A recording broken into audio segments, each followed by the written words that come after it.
अस्सलाम वालेकुम everyone, this is Mohammad Muzammil Manaf from platform of IQ school of finance. पिछले lecture में आपने BFD का एक ओवरव्यू समझा, कैसा पेपर है, किस तरह का पासिंग रेशो है, कौन कौन सी चीज़ें इसके अंदर शामिल है। अब हम अपने फॉर्मली पहले एरिया से स्टार्ट करते हैं, which is basically cost of capital and it's sources. इसके अंदर हम कंपनी की कॉस्ट ऑफ कैपिटल के बारे में बात करेंगे कि वो क्या होती है, weighted average cost of capital के बारे में। At the same time company का कैपिटल स्ट्रक्चर क्या होना चाहिए, इक्विटी और डेट का कॉम्पोजिशन कैसा होना चाहिए, राइट इशू, फर्दर इशू और पोर्टफोलियो थ्योरी के बारे में बात करेंगे, जहाँ पे शेयर्स एंड स्टॉक्स के बारे में बहुत सारा डिस्कशन आएगा। अपने पहले टॉपिक से स्टार्ट करते हैं। It goes by the name of weighted average cost of capital, लेकिन इसके लिए एक एग्जांपल से समझेंगे। मान लीजिए देयर दिस कंपनी ए, ठीक है, ये फार्मा के सेक्टर में ऑपरेट करती है, सही है। इस कंपनी का जो टोटल कैपिटल स्ट्रक्चर है, एंड व्हेन आई से द कैपिटल स्ट्रक्चर, मेरी मुराद है इक्विटी और डेट।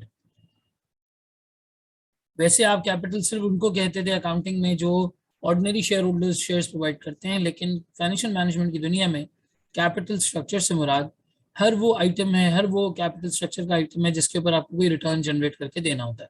जैसे इक्विटी के ऊपर हमें डिविडेंड देना होता है और डेट के ऊपर हमें इंटरेस्ट देना होता है, तो दोनों कैपिटल स्ट्रक्चर में शामिल होता है, सही है। इक्विटी है मेरे पास लेट्स से 70,000 रुपीज की, और डेट है मेरे पास लेट्स से 30,000 रुपीज का, सही। फार्मा कंपनीज में जो मिलते जुलते शेयर होल्डर्स को रिटर्न मिल जाता है वो करीब करीब 15% का मिल जाता है, और जो मार्केट में सिमिलर बॉन्ड्स हैं, डिबेंचर्स हैं, इनके ऊपर 10% का इंटरेस्ट मिल जाता है। सर इक्विटी होल्डर्स को ज्यादा रिटर्न क्यों और डेट होल्डर्स को कम रिटर्न क्यों? क्योंकि डेट होल्डर्स रिस्क कम कैरी करते हैं। कल को अगर बिजनेस को कोई नुकसान पहुंचता है, कोई मसला होता है, तो इक्विटी होल्डर्स को पैसे नहीं मिलेंगे, लेकिन डेट होल्डर्स को बहरहाल इनका पूरा पूरा रिटर्न जो है, पूरा पूरा इंटरेस्ट मिलेगा। सो ओवरऑल लेवल पे इक्विटी का जो रेट है वो नॉर्मली हायर होता है, एट द सेम टाइम जो डेट का रेट है वो रिलेटिवली कम होता है। ये क्या है सर? ये रेट ऑफ रिटर्न्स है। ये वो रिटर्न्स हैं जो कंपनी को इनको बहरहाल जो है वो प्रोवाइड करने हैं, ठीक है। सो अगर हम यहाँ पे देखें 15%, तो 15% रिटर्न हमें प्रोवाइड करना है इक्विटी होल्डर्स को 70,000 पे और 30,000 यहाँ पे। यानी कंपनी कंपनी इस 1 लाख रुपए को, इस 1 लाख रुपए को जिन भी प्रोजेक्ट्स में इन्वेस्ट करेगी, उन प्रोजेक्ट्स का मिनिमम रिटर्न इतना होना चाहिए कि वो जस्टिफाई कर सके इस 15% को और इस 10% को। ये 15% और 10% अगर जस्टिफाई नहीं होते तो फिर ओवरऑल लेवल पे उन प्रोजेक्ट्स में काम करने की जरूरत नहीं है। BFD में हम अजम्पशन ये लेते हैं कि अगर वो प्रोजेक्ट्स नहीं मिलते जो शेयर होल्डर्स और डेट होल्डर्स को उनका रिक्वायर्ड रिटर्न ला के दें, तो फिर ऐसे प्रोजेक्ट्स के करने के बजाय पैसे शेयर होल्डर्स को वापस दे देने चाहिए, डेट होल्डर्स को वापस दे देने चाहिए, ताकि वो किसी और जगह पे उनको इन्वेस्ट कर लें, लेकिन जो उनका रिक्वायर्ड रिटर्न है वो हमें ला के देना है, ठीक। सो 70,000 के ऊपर 15% आपको कम से कम देने ही देने, 30,000 के ऊपर 10%। अगर मैं कैलकुलेशन करूं तो ये कुछ इस तरह से बनता है कि 70,000 का 15%, sir 70,000 multiplied by 15%, this makes it 10,500। Eight the same time 30,000 का 10%, दिस मेक्स इट 3,000। यानी ओवरऑल लेवल पे 13,500 का रिटर्न कंपनी को जनरेट करके देना है। किसको? अपने शेयर होल्डर्स और अपने डेट होल्डर्स को। एंड व्हेन आई से company, I mean the management of the company. Management of the company के ऊपर ये बर्डन होता है कि उन्हें वो रिटर्न ला के देना है, वरना वो अपनी सैलरी को जस्टिफाई नहीं कर सकते। नोकिया का आपको याद होगा, नोकिया के केस में जब नोकिया बहुत ज्यादा अच्छा परफॉर्म नहीं कर रहा था, तो सबसे पहले उसके चीफ एग्जीक्यूटिव ऑफिसर को तब्दील किया गया था, क्योंकि वो अपने शेयर होल्डर्स की एक्सपेक्टेशंस पे पूरा नहीं उतर रहा था, अपनी स्टेक होल्डर्स को वो रिटर्न प्रोवाइड नहीं कर रहा था। अगर मैं यहाँ पे एक एवरेज रिटर्न ले लूँ, सो 13,500 मुझे जनरेट करने और base amount of 1 lakh, this makes it 13.5%। ये 13.5% का बहरहाल जो है वो रिटर्न बन जाता है। अब अगर किसी भी प्रोजेक्ट में कंपनी इन्वेस्ट करने जाती है, किसी भी प्रोजेक्ट में अगर कंपनी इन्वेस्ट करने जाती है, तो वहां पे मिनिमम रिटर्न आपके पास एट द सेम टाइम 13.5% होना चाहिए।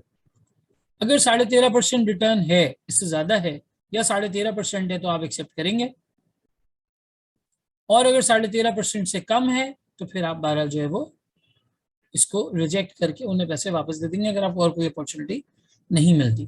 ये जो हमने यहाँ पे रिटर्न कैलकुलेट किया है, दिस 13.5%, दिस 13.5%, अगर आप थोड़ा सा देखें तो ये एक वेटेड एवरेज नंबर है।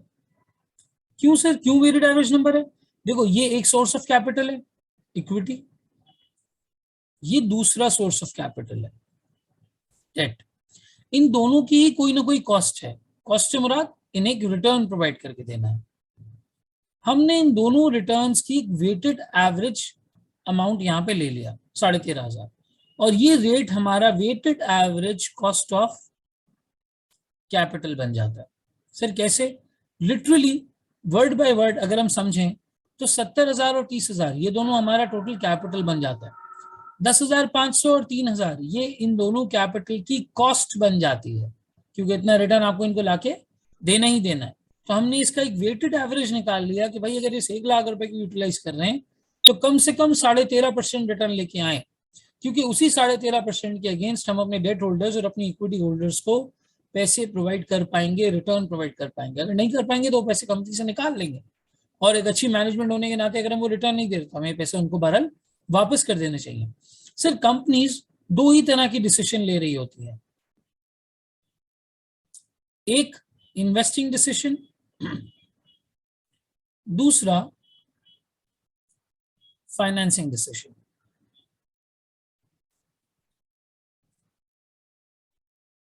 इन्वेस्टिंग डिसीजन के अंदर आपका मोटिव ये होता है, इन्वेस्टिंग डिसीजन में आपका मोटिव ये होता है कि जो मिनिमम रिटर्न है वो मिनिमम रिटर्न हम प्रोवाइड करें। और ये मिनिमम रिटर्न क्या है जी? मिनिमम रिटर्न है वैक, हमारी एग्जांपल में 13.5%। और फाइनेंसिंग डिसीजन क्या होता है?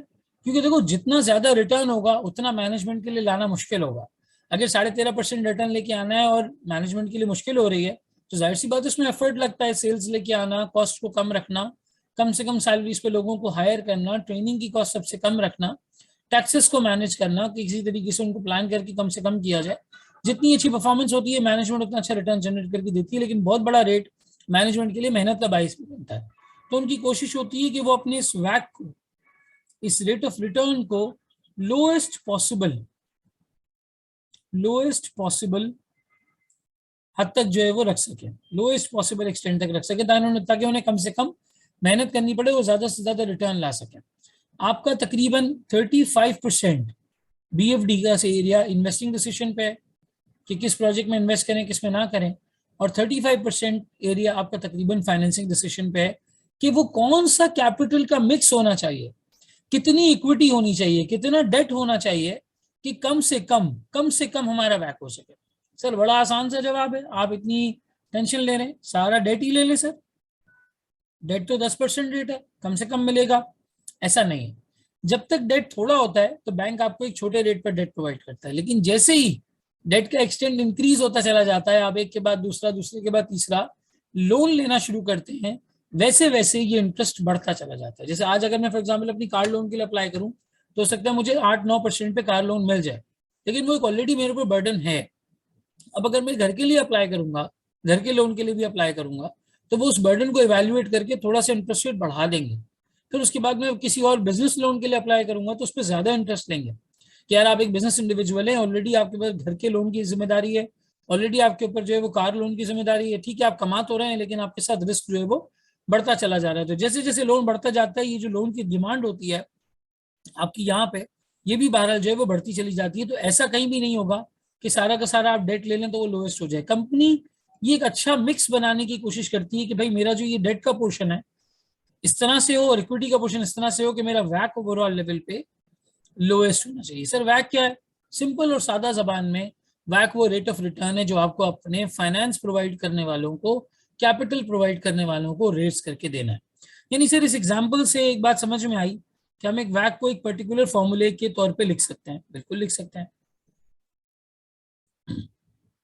वैक is equals to market value of equity into cost of equity, इसको आप एक ब्रैकेट कर दें, market value of debt into cost of debt divided by market value of equity plus market value of date.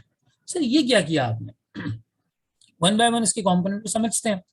देखिए ऊपर जो example में, हमारी एग्जांपल में यहाँ पर जो 70,000 का नंबर आपको नजर आ रहा है, इक्विटी के केस में 70,000 का नंबर नजर आ रहा है, वो ये मार्केट वैल्यू ऑफ इक्विटी है। इस 70,000 रुपए के ऊपर आपको 15% का रेट जनरेट करके देना था। सो ये 15% ये कॉस्ट ऑफ इक्विटी है, दैट इज के ई, इसको आप कह सकते हैं के ई, ठीक है, कॉस्ट ऑफ इक्विटी। अब ये कॉस्ट के लिए के क्यों लिखा हुआ है मुझे भी नहीं पता सिंबल में, लेकिन कॉस्ट ऑफ इक्विटी आता है, ठीक है। Market value of debt, market value of debt आपकी ये 30,000 है, ठीक है। और फिर cost of debt, cost of debt आपकी ये 10% है, this is your KD. So overall level पे हमने जो काम यहाँ कैलकुलेशन में किया, इस कैलकुलेशन में जो हमने यहाँ पे काम किया 70,000 और 30,000 का, यही चीज हमने नीचे यहाँ पे फॉर्मूले में लिखी हुई है।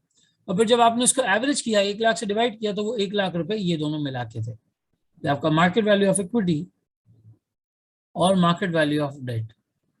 यानी हमें वैट का फॉर्मूला समझ में आ गया, सर तमाम सोर्सेस ऑफ कैपिटल को उनकी कॉस्ट से मल्टीप्लाई करना है न्यूमरेटर में, at the same time denominator में market value of equity plus market value of debt, ये डिनोमिनेटर में ले लेंगे। ये हमारा क्या बन जाता है, टोटल कैपिटल बन जाता है। जब आप टोटल कैपिटल से अपनी इस कॉस्ट को डिवाइड करते हैं तो आपके पास weighted average cost of capital आ जाता है। सर यहाँ पे मुराद कॉस्ट से एक्सपेंसेस नहीं है, बल्कि कॉस्ट से मुराद वो मिनिमम रिटर्न है जो मैनेजमेंट को अपने शेयर होल्डर्स के लिए भारत जो है वो जनरेट करके देना है इन एनी केस। यानी सर यहाँ पे तो हमें बात समझ आ गई, लेकिन अब सवाल ये पैदा होता है, क्वेश्चन ये पैदा होता है दैट व्हाई मार्केट वैल्यूज, आपने यहाँ पे मार्केट वैल्यू क्यों लिया? क्योंकि आमतौर पे इक्विटी हो या डेट हो, ये दोनों कंपनी की बैलेंस शीट में आ रहा होता है, और जब ये कंपनी की बैलेंस शीट में आ रहा होता है तो वहां से हम इनकी बुक वैल्यूज को पिक कर सकते हैं। आपने यहाँ पे फॉर्मूले में मार्केट वैल्यू क्यों लिखा है? बाकी फॉर्मूला तो समझ आ गया, लेकिन ये मार्केट वैल्यू का वर्ड क्यों है? देखो, कंपनी की इक्विटी हो, इक्विटी से मुराद ऑर्डिनरी शेयर्स और प्रेफरेंस शेयर्स, या कंपनी का डेट हो, डेट से मुराद बैंक लोन हो, या eight the same time bonds, debentures हो, टी बिल्स हो, ये सारी चीजें। इनमें देखो चंद एक कॉम्पोनेंट्स हैं, आपका ये ऑर्डिनरी शेयर्स वाला कॉम्पोनेंट, प्रेफरेंस शेयर्स वाला कॉम्पोनेंट और बॉन्ड्स वाला कॉम्पोनेंट, ये लिस्ट हो सकते हैं किसी भी एक्सचेंज के ऊपर, ये लिस्ट हो सकते हैं, और लिस्ट के बाद इनमें ट्रेडिंग की जा सकती है, इनमें 12 जो है वो ट्रेडिंग की जा सकती है। अगर आप इन्हें लिस्ट करवा रहे हो, ट्रेड करवा रहे हैं, तो इनकी मार्केट वैल्यूज ये रिफ्लेक्ट कर रही होती हैं कि आज मार्केट में लोग इन इंस्ट्रूमेंट्स के लिए, इन शेयर्स और बॉन्ड्स और डिबेंचर्स के लिए कितने पैसे पे करने के लिए तैयार है। अब अगर हमें ये पता चलता है कि वो कितने पैसे पे करने के लिए तैयार हैं, तो वो अपना रिटर्न मार्केट वैल्यू टर्म्स में निकालेंगे, ना कि बुक वैल्यू टर्म्स में। आज मेरे पास फॉर एग्जाम्पल इंडस मोटर्स का शेयर है, वो चल रहा है 1200 रुपए के ऊपर, ठीक है। मैनेजमेंट क्या करती है, मैनेजमेंट 10 रुपए का डिविडेंड दे देती है और कहती है भाई देखें शेयर्स की नॉमिनल वैल्यू है 10 रुपए, हमने 10 रुपए के ऊपर आपको 10 रुपए का डिविडेंड दे दिया, ये तो 100% का रिटर्न है। बंदा कहता है नहीं जी, मैंने आपकी कंपनी में 10 रुपए नहीं लगाए, मैंने आपकी कंपनी में 1200 रुपए लगाए। इस 1200 रुपए के ऊपर आपने मुझे 10 रुपए का डिविडेंड दिया है, तो मेरा rate of return 10 divide by 1200 निकलेगा, 10 डिवाइड बाय 1200 निकलेगा, 10 डिवाइड बाय 10 नहीं निकलेगा। सो हमेशा एक फाइनेंस प्रोवाइड करने वाला शख्स मार्केट वैल्यू से कंपेयर करता है कि यार मार्केट के हिसाब से मैं कितने पैसे दे रहा हूँ उस कंपनी को, और ये कंपनी मुझे क्या रिटर्न दे रही है। आज अगर आपको फॉर एग्जांपल एंग्रो का कोई स्टॉक खरीदना है, लकी सीमेंट का कोई स्टॉक खरीदना है, ओजीडीसी का खरीदना है, पीपीएल का खरीदना है, तो वो स्टॉक आपको बुक वैल्यूज पे नहीं मिलेंगे, वो स्टॉक आपको आज की मार्केट वैल्यूज पे मिलेंगे। Market values could be more than the book value और could be less than the book value. अगर इतने हालात अच्छे नहीं है तो शायद लेस देन बुक वैल्यू पे ट्रेड कर रही है, वरना मोर देन बुक वैल्यू पे ट्रेड कर रही है। सर हमें एक बात समझ में आ गई कि मार्केट वैल्यूज हम आप यहाँ पे इसलिए लेते हैं क्योंकि वो हमारे शेयर होल्डर्स और डेट होल्डर्स की actual out of pocket investment को रिफ्लेक्ट कर रहा होता है कि उन्होंने कितने पैसे लगाए। आज वो चाहें तो इन शेयर्स और बॉन्ड्स को इसी मार्केट वैल्यू पे बेच के कहीं और इन्वेस्ट कर सकते हैं। तो वो अपॉर्चुनिटी कॉस्ट हमेशा मार्केट वैल्यू से निकाली जाती है कि कितना पैसा उनका इस कंपनी के इंस्ट्रूमेंट्स में ब्लॉक हुआ है। सो यहाँ पे हमारे पास जो वैक का फॉर्मूला बना वो कुछ इस तरह से बना, थोड़ा सा इसको स्क्रॉल अप कर लेते हैं। वैक का जो हमारे पास फॉर्मूला बन गया वो कुछ ऐसा बन गया कि सर कंपनी की market value of equity into cost of equity, के को हम रिप्रेजेंट करते हैं इक्विटी के ऊपर मिलने वाले रिटर्न से, market value of debt into cost of debt, ठीक है, upon market value of equity plus market value of debt. यानी ये पूरा मिला के हमारे पास एक वैक का स्ट्रक्चर बन जाता है, वैक का फॉर्मूला बन जाता है। अब कंपनी को मिनिमम रिटर्न हर प्रोजेक्ट के ऊपर इतना ला के देना है। अब आप थोड़ा सा अपने माजी के झरोकों में जाएं। आप लोगों ने अपनी अर्लियर स्टडीज में कैफ लेवल पे NPV, IRR, time value of money, इस तरह के वर्ड सुने होंगे, ठीक है। एनपीवी और आईआरआर जब हम कंप्यूट करते थे, सो एनपीवी के केस में हमें डिस्काउंटिंग के लिए एक डिस्काउंट रेट मिलता था। ये जो डिस्काउंट रेट आपको उस वक्त मिलता था, ये इसी वैक की रिप्रेजेंटेशन है। ये यही डिस्काउंट रेट होता था जिसको weighted average cost of capital मैं आज कह रहा हूँ, जिस पर आप डिस्काउंट करके ये अंदाजा लगाते थे कि यार आपको इस प्रोजेक्ट से कितना रिटर्न चाहिए। एनपीवी कैलकुलेट करते वक्त हम ये कहते थे भाई हमारा रिक्वायर्ड रिटर्न इतना है, प्रोजेक्ट हमें क्या दे रहा है। अगर पॉजिटिव एनपीवी है तो प्रोजेक्ट ज्यादा रिटर्न दे रहा है, नेगेटिव एनपीवी है तो प्रोजेक्ट हमें बहरहाल जो है वो कम रिटर्न दे रहा है, तो हमें इन्वेस्ट कर लेना चाहिए। आईआरआर हम कैलकुलेट करते थे, आईआरआर क्या होता था, प्रोजेक्ट का अपना रिटर्न, प्रोजेक्ट हमें क्या रिटर्न दे रहा है। अगर आईआरआर ज्यादा होता था डिस्काउंट रेट से तो हम बोलते थे इन्वेस्ट करो, आईआरआर कम होता था तो हम कहते थे यार इन्वेस्ट नहीं करो। सो जो वहां पे आप डिस्काउंट रेट यूज करते थे एनपीवी निकालने के लिए, वो डिस्काउंट रेट ये weighted average cost of capital ही है। वो डिस्काउंट रेट जो है वो weighted average cost of capital ही है। अगर इतनी बात समझ में आती है तो अब एक और एस्पेक्ट इसका जो है वो स्टडी करते हैं, और एक और एस्पेक्ट वैक का जो है वो अंडरस्टैंड करते हैं। देखिए, let's take the example of two companies, ठीक है। यहाँ पे है हमारे पास कंपनी ए और यहाँ पे है हमारे पास कंपनी बी, सही है। आ जाए, दोनों का कैपिटल है 1 लाख, ठीक है। लेकिन कंपनी ए के केस में it's 100% equity and debt is 0%। Company B के केस में equity is 70% and debt is 30%, यानी तकरीबन 30% का यहाँ पे इनके पास जो है वो डेट मौजूद है। अब हम इन दोनों कंपनीज की जरा इवैल्यूएशन करते हैं पीएनएल पर्सपेक्टिव से, क्योंकि यहाँ से हम एक कॉन्सेप्ट और ड्राइव करेंगे। अच्छा, इन दोनों कंपनीज की सेल्स जो है वो बराबर है। मान लीजिए ये भी 50,000 की सेल्स करती हैं और ये भी 50,000 की सेल्स करती हैं, क्योंकि ज़ाहिर दोनों के पास कैपिटल बराबर है, अपॉर्चुनिटीज बराबर हैं, प्रोजेक्ट्स इनके मिलते जुलते हैं जिन प्रोजेक्ट्स में इन्वेस्टमेंट करनी है। सेल्स के बाद इनके पास जो कॉस्ट आती है, यहाँ पे भी 20,000 आती है और यहाँ पे भी 20,000 आती है। दोनों ही प्रॉफिट बिफोर टैक्स 30,000 का कमाते हैं। सॉरी, प्रॉफिट बिफोर टैक्स नहीं, profit before interest and tax. Profit before interest and tax. अब जहां तक इंटरेस्ट की बात है तो ए के केस में इंटरेस्ट कुछ भी नहीं है, लेकिन बी के केस में तकरीबन आपके पास 1 लाख रुपए के कैपिटल में 30,000 का डेट मौजूद है। 30,000 का डेट मौजूद है। मान लीजिए ये जो डेट इनके पास मौजूद है, ये डेट है 10% इंटरेस्ट रेट के ऊपर। यहाँ पे जो आपका 10% इंटरेस्ट रेट है वो तकरीबन है 10%, ठीक है। सो 30,000 के ऊपर 10% पे करने का मतलब है एक डिफरेंट कंपोनेंट यहाँ पे आ जाएगा 3,000 का। ये 3,000 का इंटरेस्ट रेट देना है आपको, सही। फिर उसके बाद अगर मैं प्रॉफिट बिफोर टैक्स की बात करता हूँ, सो प्रॉफिट बिफोर टैक्स इधर 30,000 है और प्रॉफिट बिफोर टैक्स अगर हम यहाँ पे देखते हैं तो यहाँ पे 27,000 है, ठीक है। टैक्स हम निकाल लेते हैं, पाकिस्तान में कंटेम्प्रेरी टैक्स चल रहा है 29-30% के आसपास, 30% ले लेते हैं। सो 30,000 का 30% इस तकरीबन 9,000, ठीक है।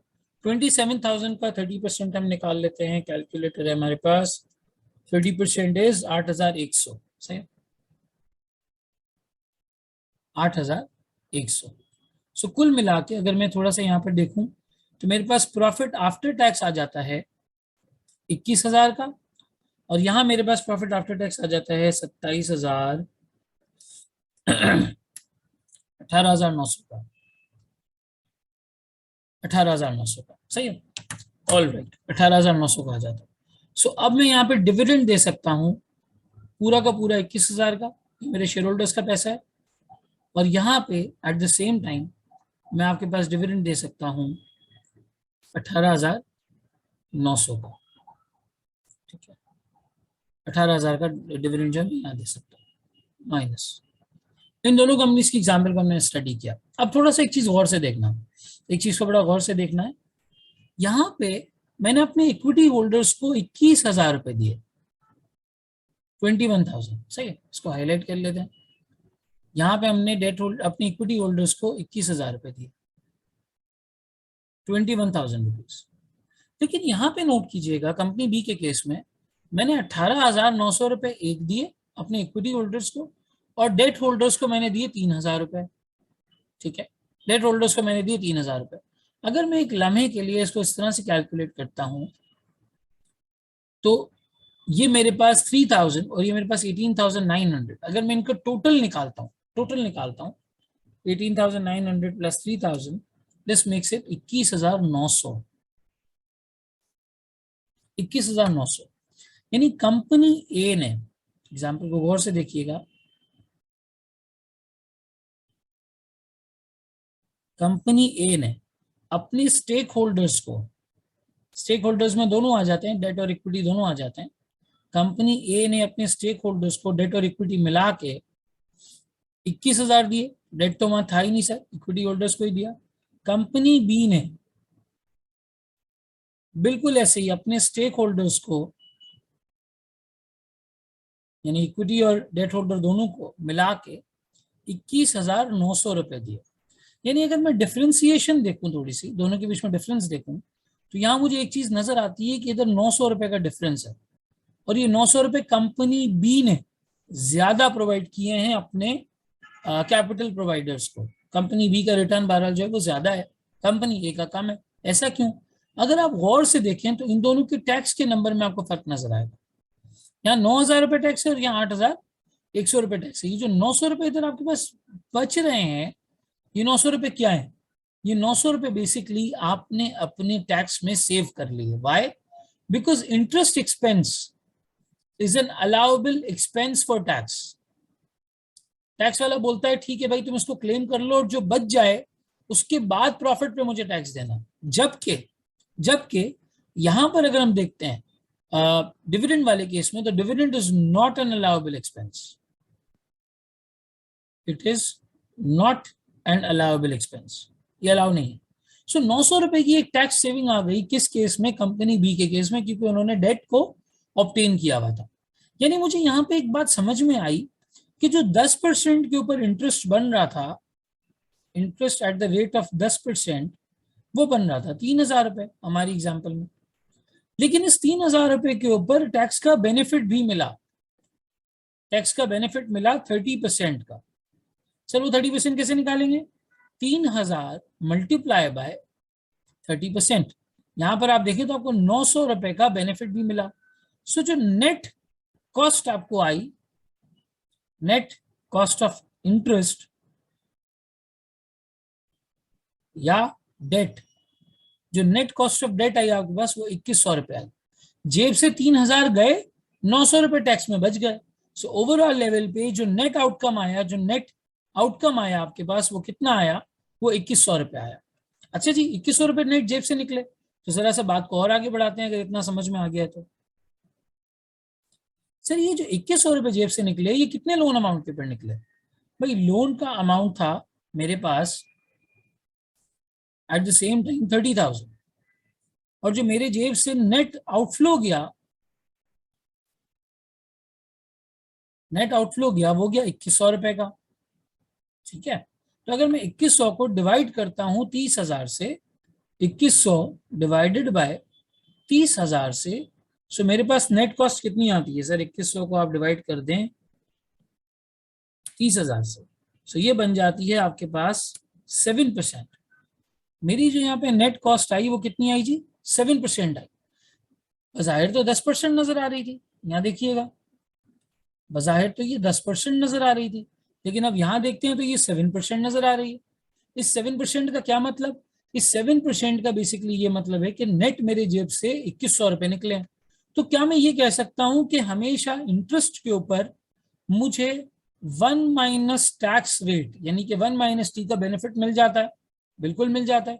10% का आपका इंटरेस्ट रेट था, 1 माइनस 30% आपका टैक्स रेट है, आप इसको मल्टीप्लाई करें तो आपके पास ये 7% का नंबर आ जाएगा। बिल्कुल सही, ऐसा ही है सर।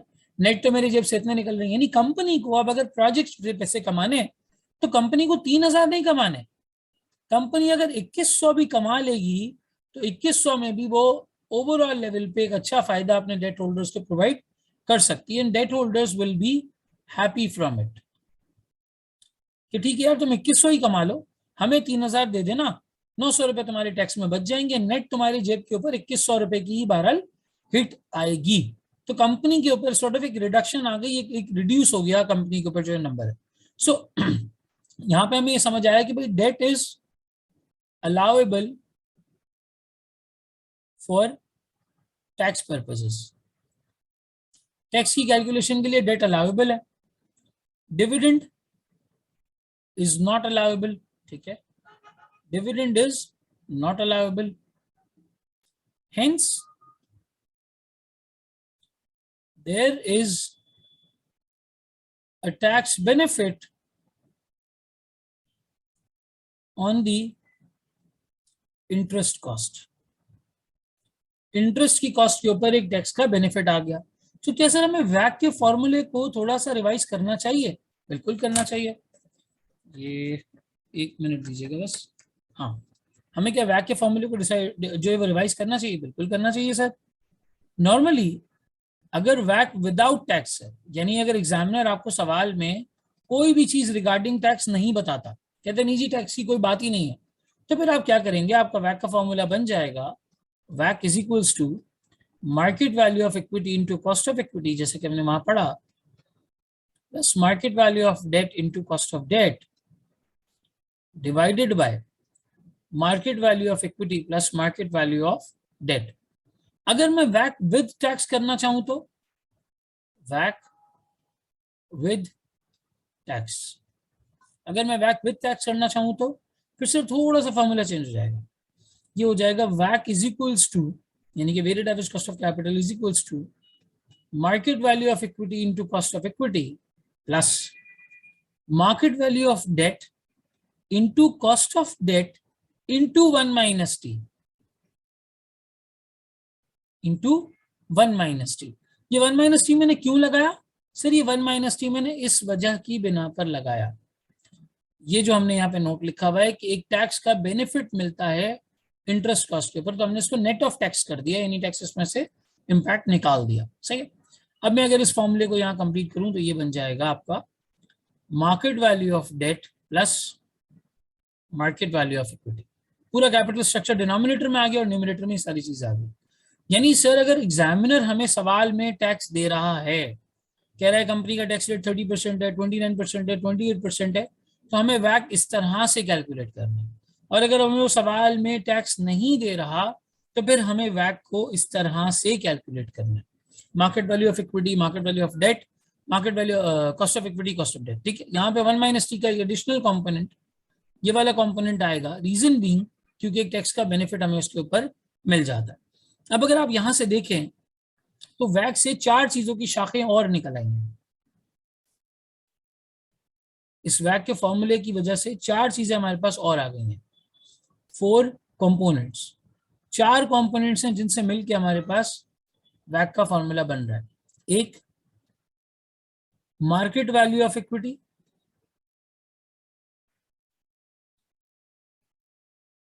दूसरा मार्केट वैल्यू ऑफ डेट,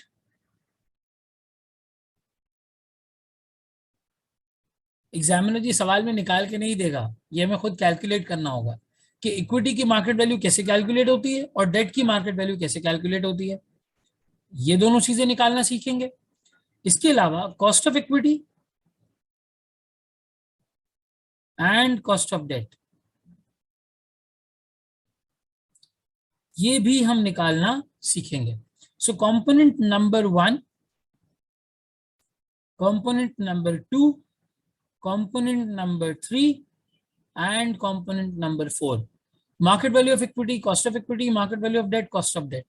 हमें सिर्फ वैक की हद तक महदूद नहीं रहना, हमें इन चारों चीजों को निकालना सीखना है कि कॉस्ट ऑफ इक्विटी कैसे निकलती है, कॉस्ट ऑफ इक्विटी से मेरा जो शेयर होल्डर्स को रिटर्न चाहिए ये कैसे कैलकुलेट होता है, at the same time cost of debt, जो डेट होल्डर्स को इंटरेस्ट चाहिए ये कैसे कैलकुलेट होता है। इक्विटी होल्डर्स में रिटर्न 2 तरह के होते हैं, डिविडेंड भी होता है, कैपिटल एप्रिसिएशन भी होती है। लेकिन कैपिटल एप्रिसिएशन को डिविडेंड में ही अकाउंट फॉर किया जाता है कि अगर किसी को कंपनी ने डिविडेंड नहीं दिया लेकिन अगर उसकी शेयर प्राइस इंक्रीज कर गई तो वो थोड़े से शेयर्स बेच के ओवरऑल लेवल पे पैसे कमा सकता है और वो एक डिविडेंड का नियमल बदल हो जाएगा, डिविडेंड की रिप्लेसमेंट हो जाएगी। तो जब भी हम इक्विटी होल्डर्स के रिटर्न की बात करेंगे हम डिविडेंड कहेंगे, और जब भी डेट होल्डर्स के रिटर्न की बात कहेंगे हम इंटरेस्ट कहेंगे। ये चारों कंपोनेंट्स बहरहाल कैलकुलेट होते हैं और इन चारों कंपोनेंट्स की कैलकुलेट होने के बाद हम अपनी अल्टीमेट कैलकुलेशन वैक की जो है वो कंप्लीट कर पाते हैं। सो अब यहाँ तक हमने बात मुकम्मल की, एक वैक का बेसिक कॉन्सेप्ट हमें समझ आया और उसके साथ अब हम 4 नए कॉन्सेप्ट्स को स्टडी करने जा रहे हैं, market value of equity, cost of equity, market value of debt और कॉस्ट ऑफ डेट। ठीक है, ये 4 को मजीद स्टडी करने जा रहे हैं। यहाँ पर एक बात समझिएगा कि इसका ताल्लुक इसलिए है ताकि कंपनी अपने फाइनेंसिंग डिसीजंस को बेहतर से बेहतर बना सके, इन्वेस्टिंग डिसीजंस को बेहतर से बेहतर बना सके। जो प्रोजेक्ट्स मिनिमम रिटर्न दे रहे हैं उनमें इन्वेस्टमेंट करें, जो प्रोजेक्ट्स अच्छा रिटर्न दे रहे हैं उनमें इन्वेस्टमेंट करें, जो नहीं दे रहे उनके अंदर ना करें। एट द सेम टाइम अपने कैपिटल स्ट्रक्चर को ऐसा रखें, इस तरह से रखें कि वो मोस्ट ऑप्टिमम स्ट्रक्चर हो, यानी उसके अंदर डेट और इक्विटी ऐसा बैलेंस्ड हो कि आपका जो वैक का नंबर है ये लोएस्ट हो। जितना कम रिटर्न होगा उतना मैनेजमेंट को कम बार जो है वो मेहनत करनी पड़ेगी। अगर वो बहुत महंगा कैपिटल ले लेंगे तो फिर इतनी ही मेहनत उनको करनी पड़ेगी रिटर्न लाने के लिए, और रिटर्न हमेशा इतनी आसानी से नहीं आता। सो एक ओवरव्यू कर लेता हूँ। ओवरव्यू के अंदर हमने क्या पढ़ा sir? Weighted average cost of capital एक ऐसा रेट है जो बताता है कि कंपनी को अपनी इन्वेस्टमेंट्स के ऊपर, अपने अपने अपने प्रोजेक्ट्स के ऊपर क्या मिनिमम रिटर्न जनरेट करना चाहिए।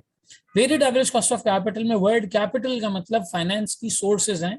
फाइनेंस 2 तरीके से मिलता है, या तो इक्विटी या तो कैश, यानी कि एसेट्स 2 तरीके से बाय किए जा सकते हैं, या तो इक्विटी या तो लाइबिलिटी, सॉरी इक्विटी या डेट। ठीक है, सो हमें यहाँ पे बात समझ आई कि कैपिटल के अंदर हमारे पास इक्विटी और डेट ये 2 कंपोनेंट्स आ गए। इनकी कॉस्ट यानी इनके ऊपर दिया जाने वाला रिटर्न, इक्विटी के ऊपर कॉस्ट ऑफ इक्विटी, डेट के ऊपर cost of debt. Cost of equity से मुराद डिविडेंड्स, कॉस्ट ऑफ डेट से मुराद इंटरेस्ट।